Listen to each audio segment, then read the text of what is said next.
But electric arcs aren't the only way to make a weld. In fact, others are a real blast. Pennsylvania's Allegheny Mountains, birthplace of American steel. Here in the hillsides that surround historic mill towns, the most powerful welding process of all occurs, more than half a mile underground. Fire in the hole!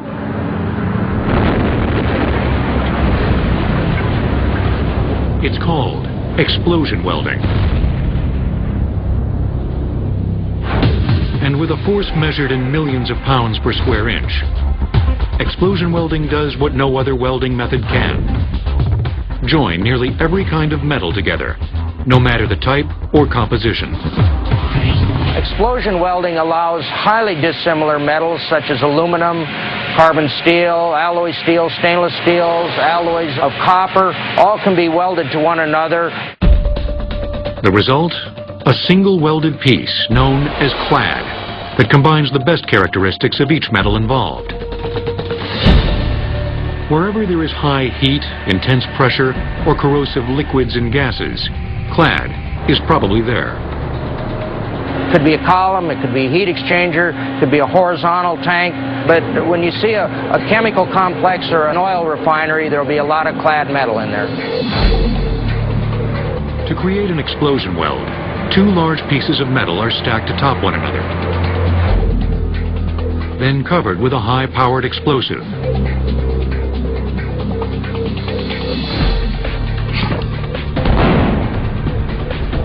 When detonated, the downward force of the explosion welds the two pieces together through a combination of intense force and remarkable physics.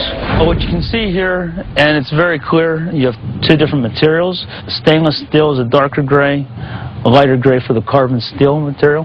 The detonation was initiated at this point, and you can see the deformation from our initiator. That starts the explosion, and the explosion rolls across the entire top surface of the plate, zipping the two together.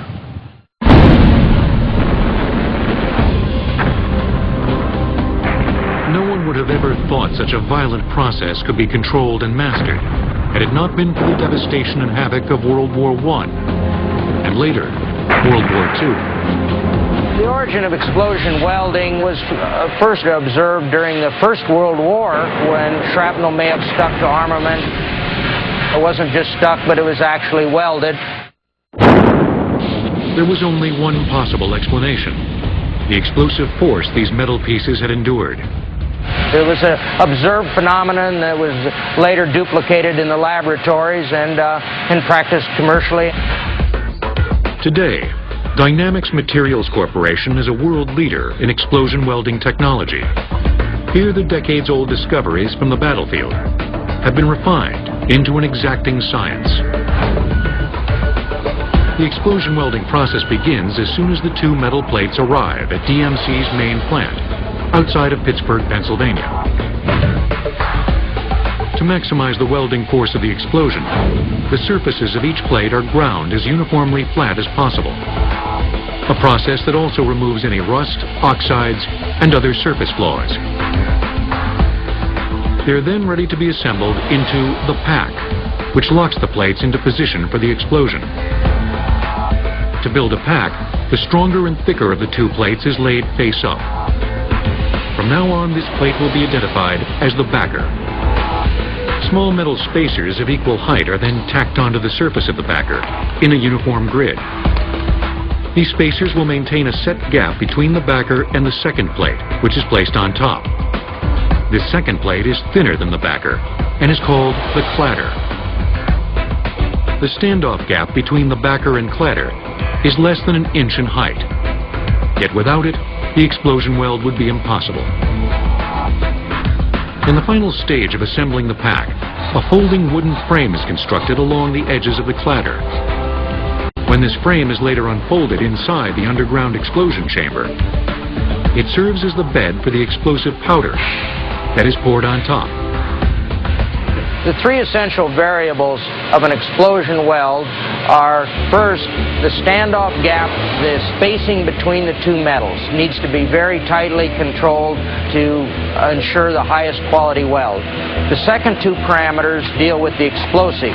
One is the velocity of the explosive, the speed at which it burns, and the height of the bed or the quantity of explosive which is evenly spread on the top plate. The explosive powder is a proprietary blend of common and unique explosive chemicals. The amount and exact formulation is always matched to the types of metal involved.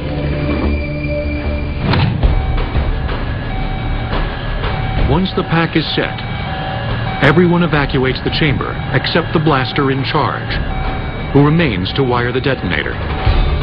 He will be the last to leave the chamber. After all personnel are accounted for, the blaster connects his initiator switch to the detonator wires and fires the explosion. Fire no! The explosion is detonated from one edge of the cladder and moves across the upper level of the pack at a uniform speed. This explosive front progressively drives the cladder plate downward toward the backer at the slight collision angle caused by the standoff gap. Forward of the collision point, air is forced out of the gap at high velocity. All oxides and impurities are expelled, rendering the plate surfaces metallurgically pure and ideal for a weld. As the backer and cladder collide, the weld is created nearly instantaneously across the entire surface of the plate.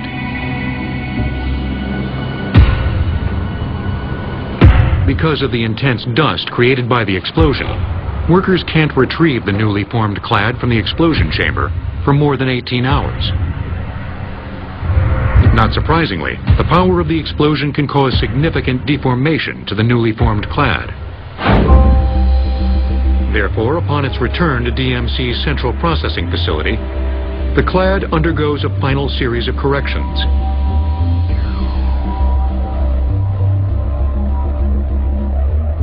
These include heating the clad in an oven that causes the metals to soften slightly.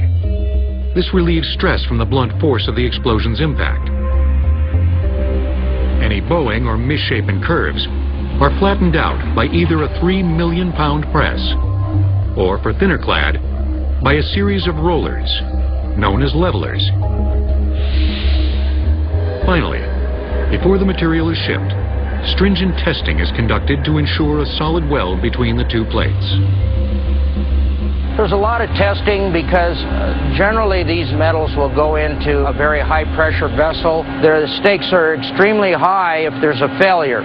So the owners of big plants in chemical manufacturing and oil refineries are extremely concerned that their materials are what they ordered and specified. There's really no room for error. Once the material has been proven to meet exacting specs, it's ready to be shipped to the customer.